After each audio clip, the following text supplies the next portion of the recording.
A él me unen temas establecidos ya sobre y intelectual que se ha ido consolidando con el paso de los siglos. El profesor Paul, que es muy recordado en esta facultad por sus cursos y libros brillantes, así como por su desempeño en el Instituto de Investigaciones Económicas bajo la dirección del doctor Julio Olivera, ha estado residiendo en Australia desde 1987.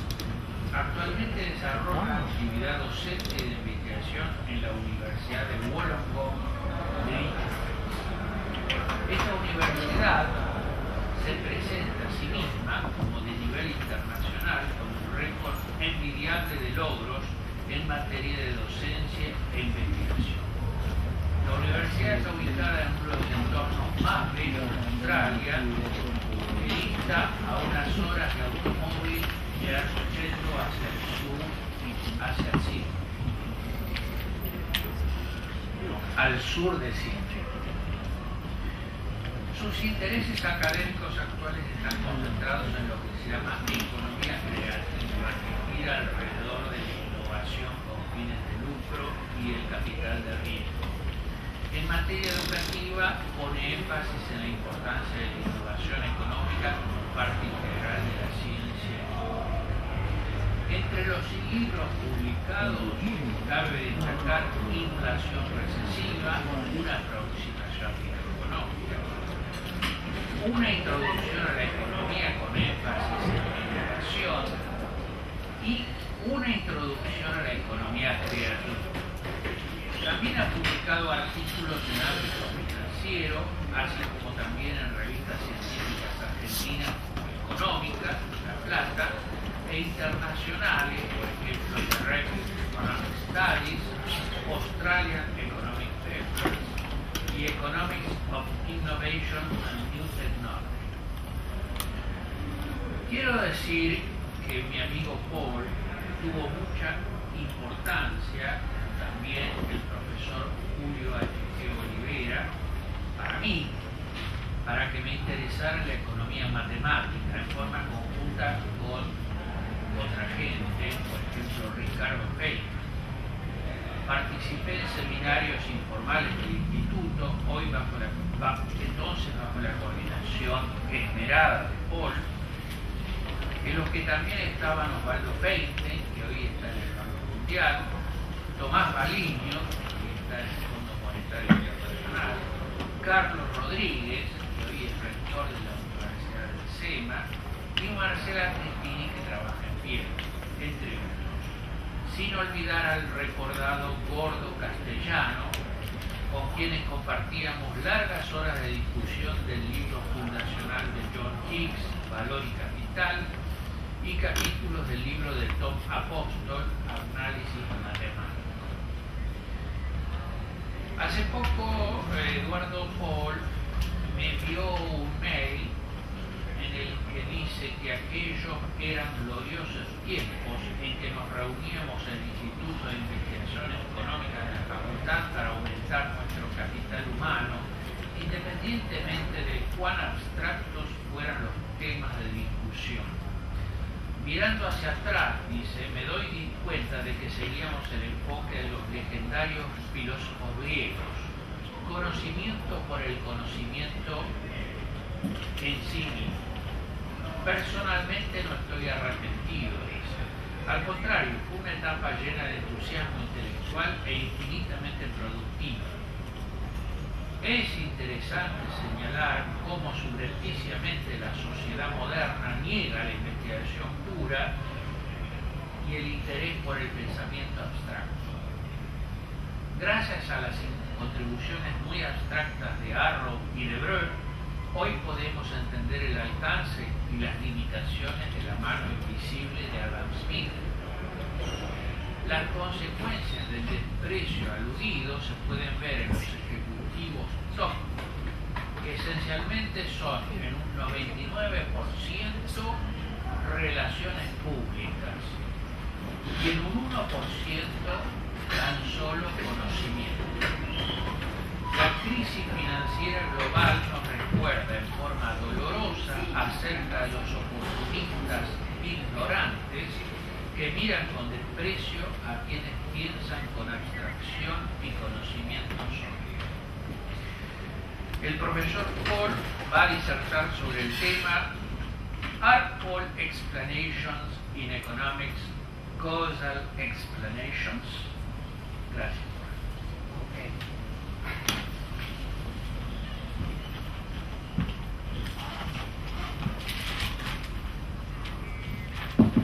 Bueno, primero que todo quiero expresar que estoy realmente muy contento de estar nuevamente en la Facultad de Ciencias Económicas de la Universidad de Buenos Aires, donde recibí el título de licenciado en Economía Política y después el título de doctor en Ciencias Económicas, oportunidad en la cual fui dirigido por el profesor Olivera en la disertación, por lo cual estoy profundamente honrado y agradecido.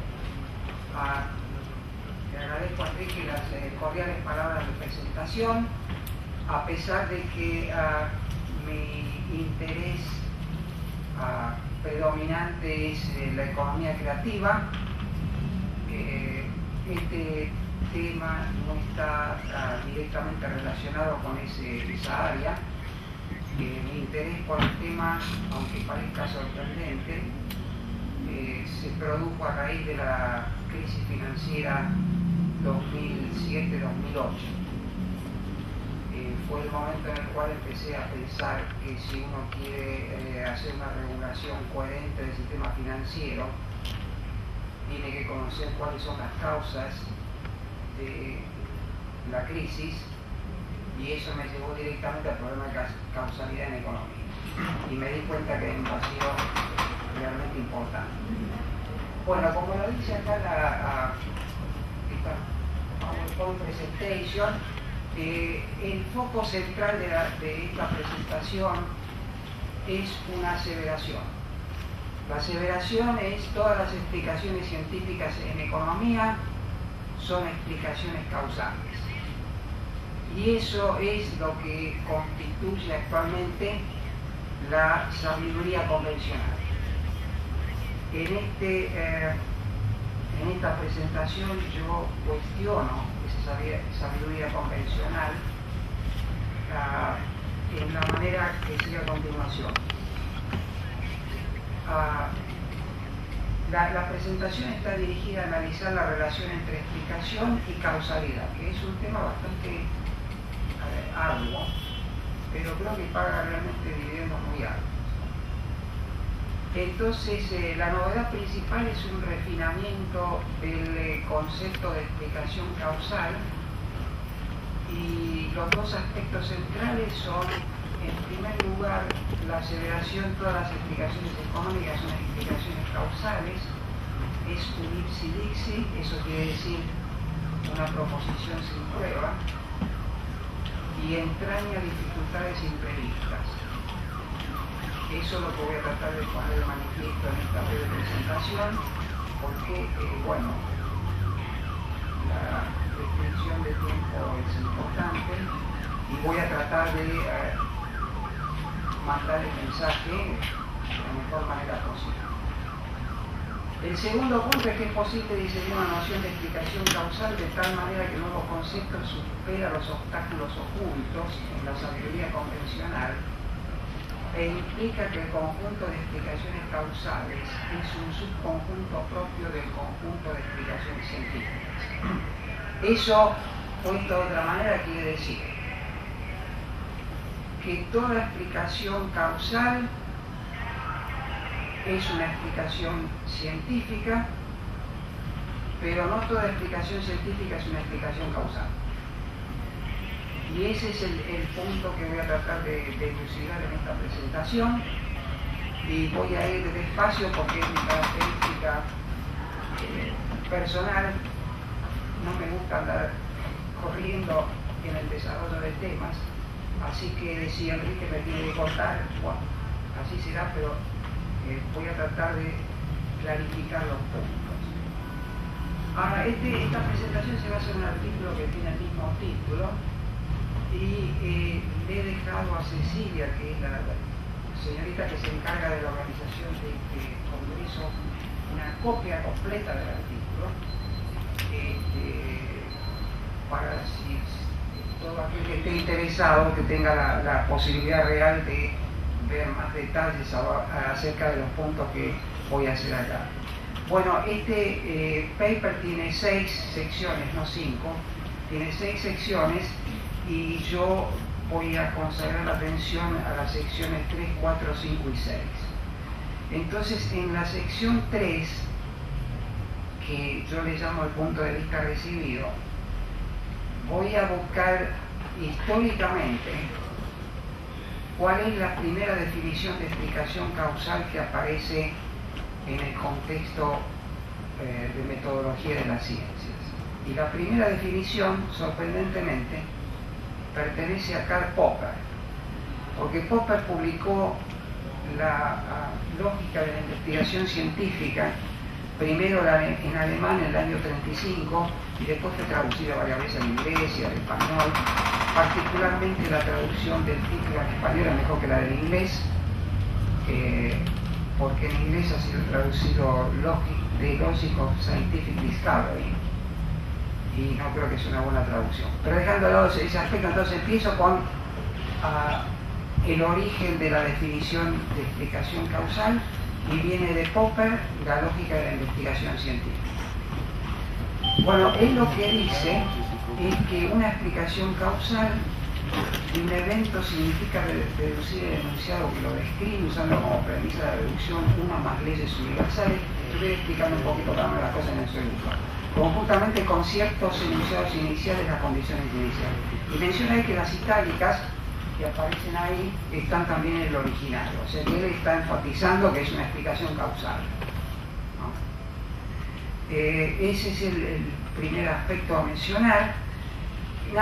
Cuando uno analiza esa definición y la compara con lo que se llama modelo deductivo nomológico de explicación, y el nombre de ese viene porque incluye lógica deductiva y nomológico porque hay leyes generales, pero leyes científicas se refiere el enunciado, ¿no?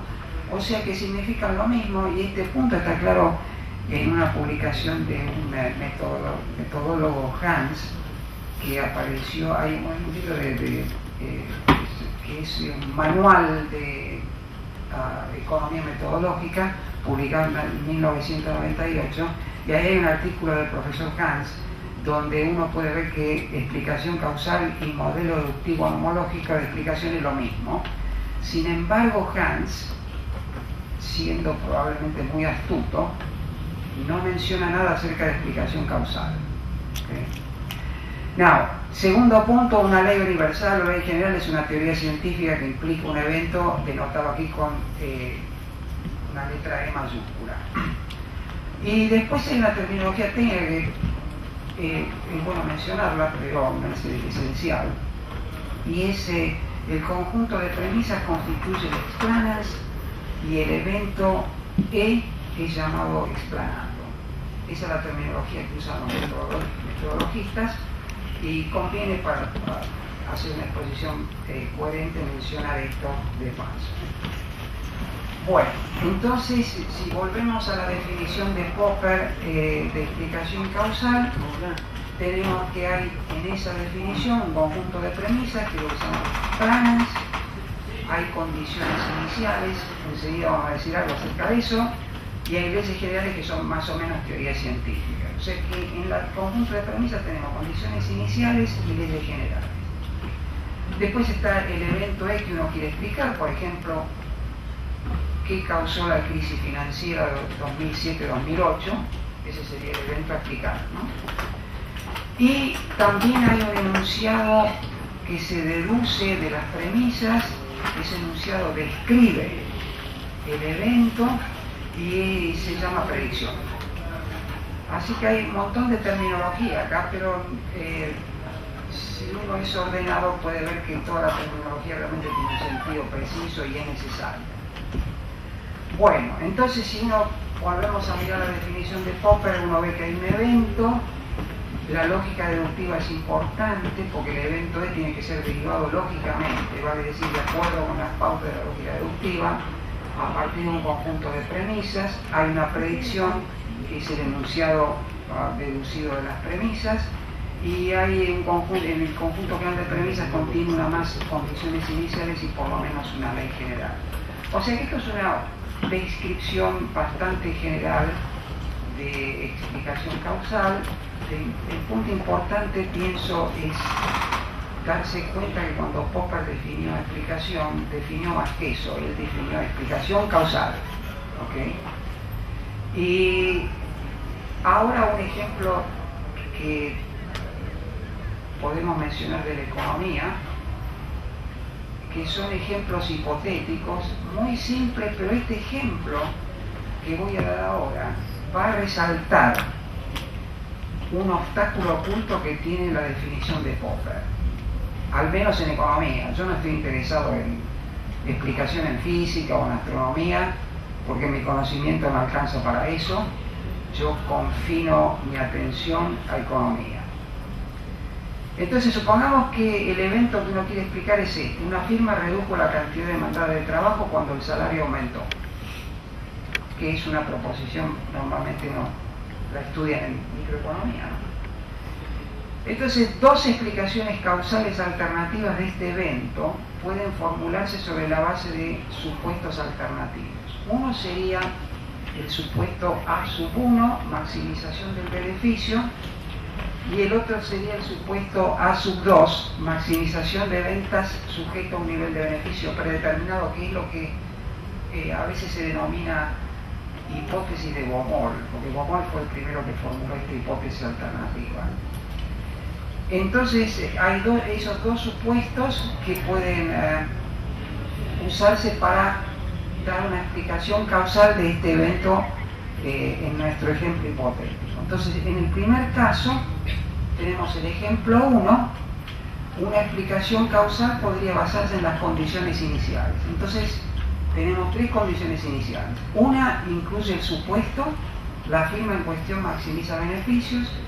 Las otras dos, bueno, el salario aumentó, es razonable como condición inicial, porque eso es lo que queremos explicar, queremos explicar el efecto de eso. Todo lo demás permanece constante, que es la cláusula ceteris paribus, bastante frecuente en economía. Desgraciadamente no se puede uno desligar tan fácil de esa cláusula.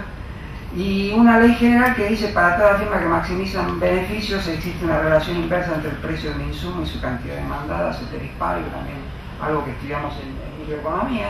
O sea que yo tomo la definición de Popper, le digo a Popper: decime que es una explicación causal, me da la definición. Entonces digo: bueno, yo puedo dar una explicación causal en esta base. Yo tengo las condiciones iniciales, una ley general que es una teoría científica, es la suma general, pero es una teoría científica, y bueno, anda bien, es una explicación causal. Ahora tomo la otra y tengo la explicación causal, que ahora lo único que cambio acá en esta explicación causal es el supuesto A2, le cambio el objetivo de la firma. Entonces tengo: la firma en cuestión maximiza ventas para un nivel de beneficio dado, ese es el supuesto del Baumol. O sea que le cambié, no es que maximiza beneficios, ahora cambié la hipótesis de comportamiento. Y los otros dos cuadraditos acá son los mismos: el salario aumentó, todo lo demás permanece constante, y una ley general que se puede demostrar, no es muy difícil demostrarlo, y es que para todas las firmas que maximizan ventas para un nivel de beneficio dado, hay una palabra además acá, olvídense de beneficios, para un nivel de beneficio dado existe una relación inversa entre el precio de un insumo y su cantidad demandada, ceteris paribus. O sea que, para sintetizar, yo tengo un evento, una firma disminuyó la cantidad demandada de trabajo cuando el salario aumentó, suponiendo todo lo demás constante.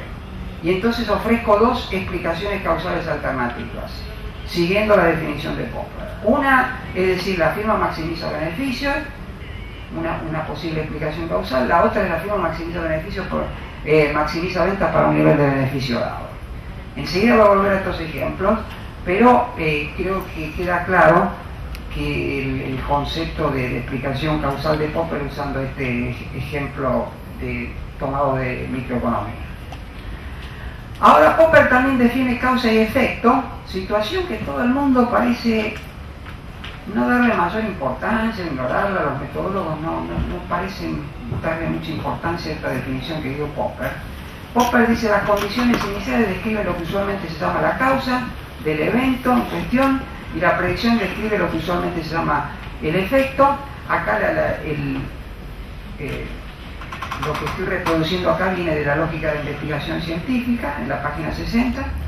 O sea que básicamente Popper dice, bueno, las condiciones iniciales son la causa y el efecto es la predicción. Eso es lo que dice él. Muy bien. Ahora empezamos a percibir algo interesante. ¿Causas diferentes pueden provocar el mismo efecto? Sí, no creo que vayamos a hacer una gran cuestión de eso. La causa en el ejemplo 1 está dada por las condiciones iniciales, entonces tomo los 3 cuadraditos anteriores y en el primer cuadradito tenemos la hipótesis de que la firma maximiza beneficios, ese es el supuesto, y la otra explicación incluye una causa, y estoy definiendo causa acá como las condiciones iniciales siguiendo a Popper. Entonces, en la otra explicación tengo la causa representada por las condiciones iniciales, y en el primer cuadradito acá tengo la firma en cuestión maximiza ventas para un nivel de beneficio dado, y después las otras 2 cuadraditos son los mismos. O sea que, de acuerdo con Popper, tengo 2 causas, porque Popper dice directamente causa es igual a las condiciones iniciales, y las condiciones iniciales contienen normalmente más de un enunciado. El efecto, quiero enfatizar, es el mismo en los 2 ejemplos. Ahora acá hay un obstáculo oculto, porque el problema es que las causas posibles incluyen supuestos mutuamente excluyentes. O bien la firma maximiza beneficios, que es la hipótesis A sub 1, o maximiza ventas para un nivel de beneficio dado, que es el supuesto A sub 2, pero no ambos. Excluyo un caso especial, pero los supuestos son mutuamente excluyentes. Y el problema que se presenta acá, que es un obstáculo oculto cuando uno usa la definición de causalidad de Popper, es este. Tenemos 2 causas representadas por el conjunto de condiciones iniciales, pero ocurre que hay un conjunto que incluye un supuesto que es excluyente del supuesto incluido en el otro conjunto de condiciones iniciales. O sea que hay una indeterminación. Y la pregunta es cómo se resuelve esta indeterminación. Yo creo que Popper ni siquiera menciona este tipo de problema que puede pasar en la definición de causa que él da. Una posibilidad sería, es necesario verificar empíricamente los supuestos A sub 1 y A sub 2, pero él permanece silencioso acerca de este problema, y es un obstáculo oculto porque cómo salir de esta dificultad para mí no está claro. Y probablemente la razón es de la forma que Popper define causa, porque él identifica causa con el conjunto de condiciones iniciales. Esa es la definición explícita. Bueno, después tenemos el caso, ahora estoy salteando, como dije en el paper hay mucho más detalles, pero empiezo a saltar ahora para mencionar algunos puntos. Lawrence Boland, que va a dar una conferencia el jueves que viene, en un libro realmente importante que se llama Fundamentos del Método Económico, él afirma que todas las explicaciones son esencialmente explicaciones causales y no hay otro tipo de explicación. Y menciona a Hicks, 1979, y ese es el libro de Hicks que se llama Causalidad en la Ciencia Económica. Es un libro particularmente ignorado, es un misterio por el cual es ignorado. Yo tengo una hipótesis, pero de todas maneras nunca se va a poder verificar la hipótesis mía. La hipótesis mía es que el libro de Higgs es ignorado porque él ignoró a la mayoría de los filósofos y a otros economistas. Entonces pareciera que es un efecto retaliation, ¿no? Pero esa es una adivinanza porque es muy difícil, pero es sistemáticamente ignorado. Incluso gente que escribe sobre causalidad ni siquiera lo menciona. Pero en fin, esa es una cuestión aparte. No, el tema es que Boland no proporciona una definición concreta de explicación causal y pareciera que la defensa de su afirmación debería encontrarse en Causalidad de la Ciencia Económica, que es el libro de Higgs, 1979. O sea que acá, digamos, condenso muy apretadamente el punto de vista recibido. Y el punto de vista recibido es, en general, todas las explicaciones científicas son explicaciones causales. Y ya vimos un ejemplo anteriormente con esos cálculos ocultos que hay algo que puede ser problemático cuando uno acepta esa aseveración de que todas las explicaciones científicas son explicaciones causales. Ahora paso a otra sección del paper que son diferentes enfoques de causalidad. El tema de causalidad en economía es vasto y complejo. Yo lo que puedo decir es que hay por lo menos 4 enfoques que son diferentes, todos importantes, porque realmente uno se beneficia estudiando esos enfoques de causalidad, pero son bastante diferentes, ¿no? Y los voy a resumir rápidamente porque voy a seleccionar uno de ellos para formular una definición de explicación causal que espero les resulte aceptable. Bueno, el título completo del libro de Adam Smith, una investigación acerca de la naturaleza y causa de la riqueza de las naciones, señala que una de las tareas de mayor importancia en la ciencia económica es la búsqueda de explicaciones basadas en conexiones causales. Ese .com ahí es un error, así que perdónenme, olvidé borrarlo. El reconocimiento más explícito de la importancia de causalidad en la economía fue formulado por Alfred Marshall en sus Principios de Economía, por primera vez publicados en 1890. Ahora el asunto es interesante incluso desde el punto de vista histórico, porque Marshall realmente enfatizó la importancia de causalidad en economía. Heckman después vuelve a Marshall para justificar su aproximación a causalidad, pero acá viene un caso interesante históricamente hablando de Samuelson y Freeman, porque el uso del lenguaje causal en economía no fue universalmente bienvenido. Un número considerable de economistas teóricos instintivamente o deliberadamente evitaron el empleo del lenguaje causal. Por ejemplo, Samuelson en los fundamentos del análisis económico escribió: es estéril y engañoso hablar de una variable como causa o determinante de otra variable. O sea, Samuelson nunca estuvo convencido de que valía la pena hablar de causalidad en economía. Freeman, en una carta que él le envió a Hammond, autor que publica un libro acerca de los temas de causalidad en el monetarismo de Freeman, Freeman le envió una carta a Hammond y en esa carta dice: causa es un concepto muy engañoso. Eso es lo que dice Freeman, y por eso que nunca él aparentemente usó el concepto de causa, excepto cuando Tobin lo forzó en un paper famoso, pero eso es un punto que está que no voy a considerar acá, pero que menciona en el paper también. Bueno, el único enunciado cierto acerca de causalidad es que no hay una definición de causalidad universalmente aceptada. Y entonces eso es importante porque si uno va a hablar de causalidad sería conveniente explicitar en qué sentido está usando la causalidad.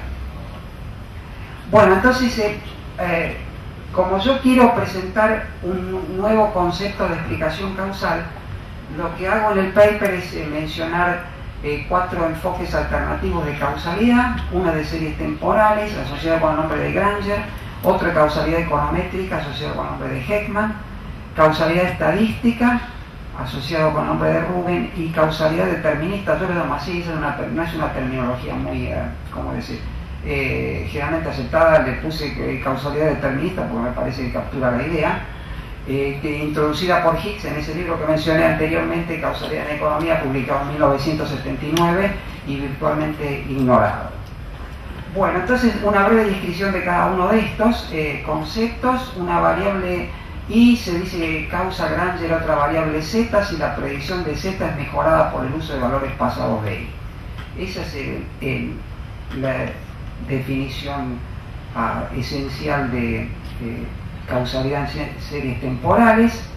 Después tenemos la definición de Heckman, que como dije anteriormente, él vuelve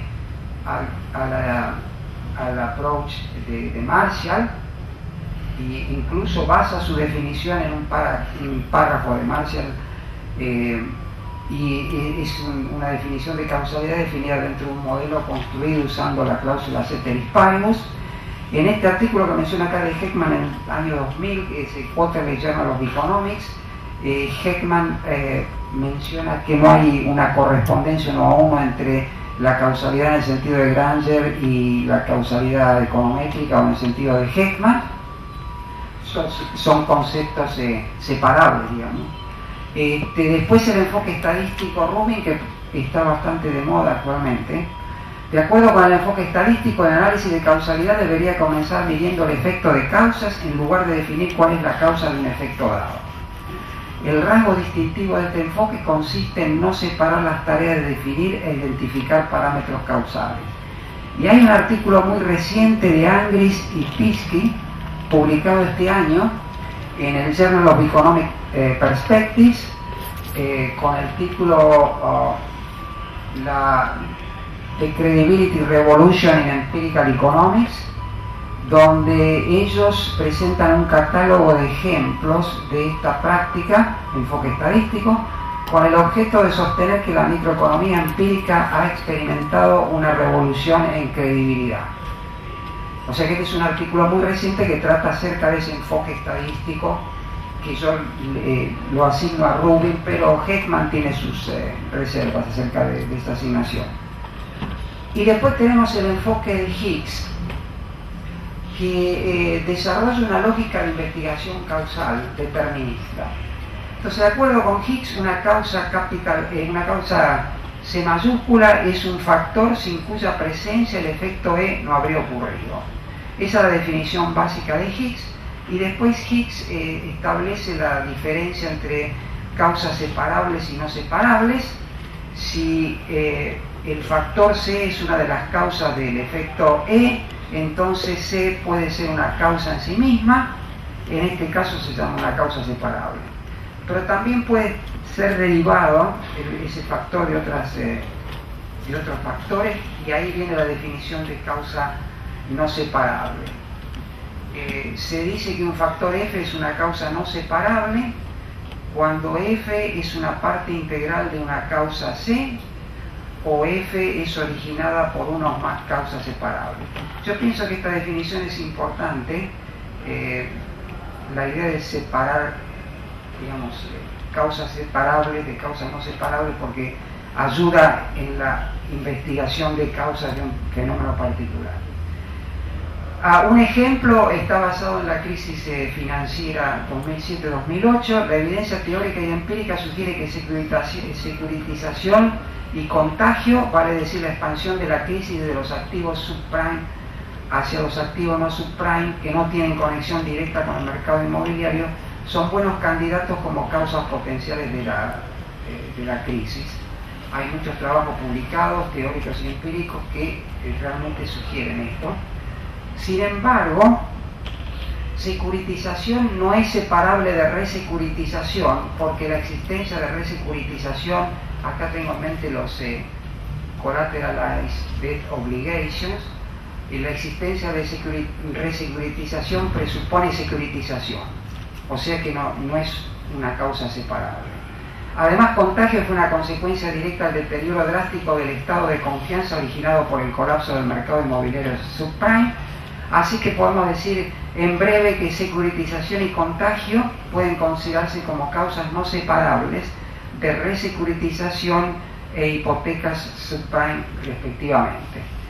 Y esto no quiere decir que porque sea una causa no separable no sea importante, pero es una forma de organizar el análisis de causa.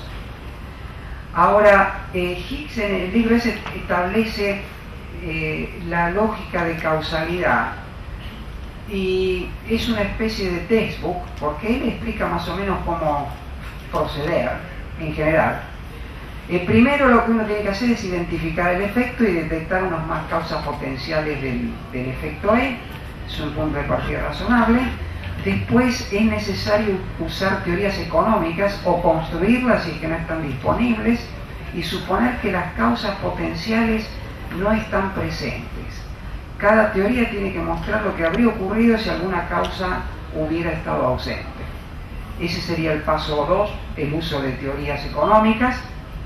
En el paso 3, él establece unos test de causalidad que se usan para identificar factores causales. Sin gran precisión, los test de causalidad consisten en la verificación si el factor en cuestión es compatible o no con la existencia del efecto E.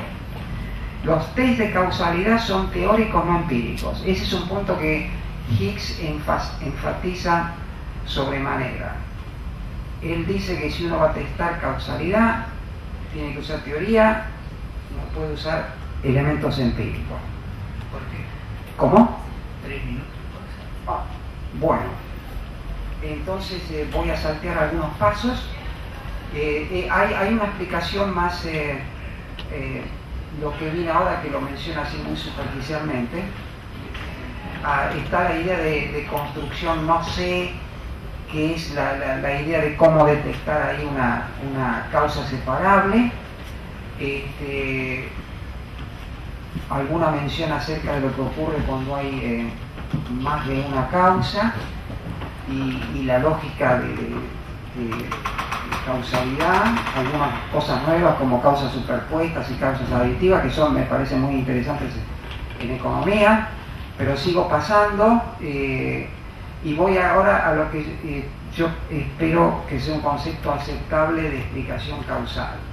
Entonces lo que yo hago es combinar el enfoque determinístico de explicación causal, básicamente el enfoque de Hicks, con el concepto, el modelo tradicional de explicación científica. Y procediendo de esa manera, supongo que uno puede determinar una colección de causas separables, pero enfatizando que un conjunto de causas separables nunca puede considerarse como una lista completa de causas que se sabe es absolutamente completa. En segundo lugar, considero una explicación deductivo-nomológica, que es la generalmente aceptada implícitamente, al menos en economía, que expresada simbólicamente en el sentido que si el conjunto A, que contiene supuestos A sub 1, A sub 2, A sub S, si este conjunto es válido, por así decirlo, entonces deducimos el efecto E, y ese conjunto A mayúscula es el conjunto de supuestos básicos en la explicación. Y la definición que a mí me parece puede ser útil es la siguiente: una explicación causal en sentido estricto es una explicación lógica en la cual los supuestos de la explicación son idénticos con las causas separables del evento en cuestión. O sea, que si tengo una explicación deductivo-nomológica de la forma si A, entonces E, donde A es el conjunto de supuestos básicos, esto es una explicación causal en sentido estricto si y solo si el conjunto de supuestos en la explicación es idéntico con el conjunto de causas separables. Y este es un enunciado fuerte, también se puede hacer un poco más débil porque el conjunto de causas separables puede considerarse como que esté incluido en el conjunto de supuestos básicos, pero hay un ejemplo acá para subrayar la intuición esencial en la definición propuesta. Uso para eso la crisis financiera 2007-2008, pero lo voy a excluir y paso entonces a la conclusión. en la conclusión, menciono algo entre paréntesis acá, en los ejemplos 1 y 2 desarrollados anteriormente, si la firma no maximiza beneficios, el evento E ocurre. Eso quiere decir que la maximización de beneficio no es una causa del evento E. Y si la firma no es una maximizadora de ventas para un nivel de beneficio dado, el evento E también ocurre. Eso quiere decir que la maximización condicionada de ventas no es una causa de esto. Entonces, consiguientemente, ninguna de las explicaciones presentadas siguiendo el concepto de Popper de causa puede ser una explicación causal en sentido estricto. Y como conclusión, uno podría argumentar que cualquier causa que detectemos nunca es la única causa, que cada causa individual tiene sus causas directas. Este punto de vista parece conducir a una regresión infinita y no parece ser generalmente aceptado por economistas y tomadores de decisiones. Pero cuando uno toma decisiones, alguna idea de lo que es la causa del fenómeno analizado tiene que tener. De lo contrario, bueno, no se me ocurre que otra posibilidad existiría. Evidentemente, una explicación causal o de otro tipo de cualquier evento presupone un punto de partida representado por una matriz de condiciones en las cuales nuestro análisis tiene lugar conjuntamente con una colección de premisas. Así que la idea de la regresión infinita, bueno, en la práctica no puede aceptarse. Y en lo referente a los atributos de la definición que propongo, está basada en una definición explícita de causa. Explicaciones alternativas con supuestos mutuamente incluyentes no pueden ser explicaciones causales. Hay otro punto que ni siquiera mencioné acá, que es el de explicaciones alternativas con supuestos compatibles, y eso ahí se ve la importancia, creo, de la idea de causas no separables. Y finalmente, el conjunto de todas las explicaciones causales es un subconjunto propio del conjunto de explicaciones científicas. Y la presentación acá no ataca ninguna otra de las versiones de causalidad, simplemente es una posibilidad que menciono. Y probablemente una pregunta interesante que no ha sido explorada es el uso del enfoque probabilístico con el objeto de diseñar una noción de explicación causal. Les agradezco mucho la atención dispensada y eso es todo lo que tengo.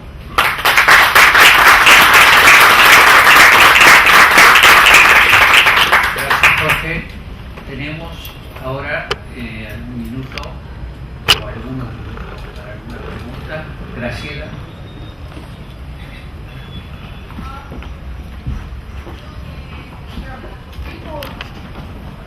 Pregunta en dos partes. Sí.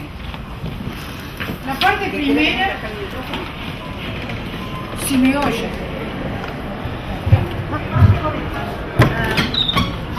La parte primera es la siguiente. En economía, muy frecuentemente, y en las ciencias, tenemos funciones implícitas. En cierto sentido, la causalidad es una relación funcional. Si sabemos X, deducimos Y. Y es la función de X, ¿no? Pero cuando hay una función implícita, hay una relación entre X y Y, pero no es necesariamente funcional. O sea, para cada X puede haber 2 valores de Y. No 1.000.000, 2. Pero hay una relación. Entonces, la primera parte de mi pregunta es: ¿qué hace tu definición con respecto a las funciones implícitas que aparecen por todos lados en la economía cuando hay una restricción? Y la segunda parte de la pregunta es: en economía tenemos muchas ecuaciones simultáneas que no son lineales, como el sistema de mercado más general y simplificado de Arrow de Breu, como dijo él cuando te introdujo. Son ecuaciones simultáneas no lineales. Las soluciones, que son, por lo tanto, cómo se comporta el mercado, por lo tanto, van a ser típicamente sistemas que también se pueden llamar caóticos o complejos, por lo menos complejos.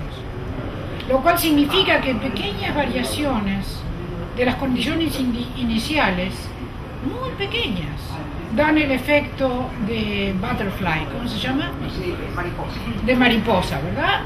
Entonces, ¿qué hace tu definición con respecto a sistemas que están por todos lados en la economía, por el efecto de mariposa? Entonces, las dos preguntas son, primero, tu definición con respecto a las funciones implícitas, donde para cada valor de la causa hay dos valores del efecto, o más, y segundo, el efecto de mariposa. Graciela Chichinique. Bueno, voy a contestar o tratar de contestar la pregunta de Graciela. En lo referente al teorema de la función implícita, el punto que yo haría es que cuando uno usa el concepto de causalidad determinista, no necesariamente tiene en cuenta que las variables involucradas son mensurables. Porque si yo digo el evento E es la crisis financiera 2007-2008, existió. ¿Cuáles son las causas de ese evento? Uno puede ensayar la hipótesis de que fue la resecuritización, que fue los excesos monetarios, en ese caso es cuantificable, o que fue las hipotecas subprime. Entonces la idea es, para determinar las causas de la crisis 2007-2008, yo lo que tengo que hacer es suponer resecuritización no existió. ¿Hay alguna teoría que me diga qué pasa cuando resecuritización no existió con la crisis? Y ahí no hay ningún tipo de teorema de la función implícita involucrado. Porque a mí me parece que una cuestión que puede aclarar el punto que es importante, sin lugar a dudas, que hace Graciela, es que uno tiene que separar causalidad dentro de una teoría y causalidad afuera de la teoría. O sea, por ejemplo, el concepto de causalidad de Heckman es un concepto de causalidad dentro de la teoría, y puede muy bien ocurrir que él se encuentre con los problemas que Graciela dice, pero no en el caso como yo lo enfoco, porque la cuantificación no es esencial. O sea que al principio yo dije, me interesé por este asunto de explicaciones causales por la crisis financiera, porque yo lo que dije, bueno, pero si vamos a regular el sistema financiero, tenemos que saber cuáles son las causas de la crisis, porque si no, me parece que es un poco de brujería, ¿no? Bueno, y ese fue el punto de partida. O sea que esa es mi respuesta tentativa, Graciela, porque es una cuestión muy importante la que Graciela menciona, y hay que tenerla en cuenta en alguna medida. Esa es mi primera respuesta. El segundo... la respuesta es que para definir, que no se puede definir causalidad sin tener el contexto de la teoría en la cual está trabajando. Claro, la respuesta es que si yo digo la resecuritización es la causa o una de las causas de la crisis financiera, lo que yo estoy obligado es a presentar una teoría que puede existir o no. Si no existe, mala suerte, la voy a tener que crear. Estoy obligado a presentar una teoría que dice, si yo saco resecuritización dentro de esa teoría, la crisis no existe. Y entonces eso me dice que es una causa separable de acuerdo con Higgs. Esa es la idea. Por eso que yo digo que yo no ataco ninguna versión de causalidad, porque todo es importante acá. No hay que saltar el trampolín y decir, hay una sola cosa. No, acá es una cuestión, como dice Graciela, la economía es una cuestión compleja, así que hay que andar con pie de plomo, ¿no? Y el segundo punto es acerca de la noción de caos, de la mariposa, el efecto mariposa. Bueno, eso es una cuestión innegable que, digamos, la formalización con sistemas dinámicos muestra que una pequeña perturbación en los parámetros puede llegar conducir a una configuración que no responde a ningún patrón. Sin embargo, tengo la sensación que la respuesta también cae en el primer grupo, porque si yo tengo caos, tengo un sistema dinámico que posee la propiedad de que una perturbación quizá infinitesimal de uno o más parámetros produce una transformación de las trayectorias drásticas, pero al final del día, para definir las trayectorias necesito un sistema de ecuaciones funcionales. Y si tengo un sistema de ecuaciones funcionales, estoy trabajando con causalidad dentro de una teoría, no fuera de ella. Así que sin tratar de dar respuestas categóricas, el punto que yo estoy tratando de hacer es que cuando hablamos acerca de causalidad, estamos caminando en hielo muy susceptible y tenemos que andar con...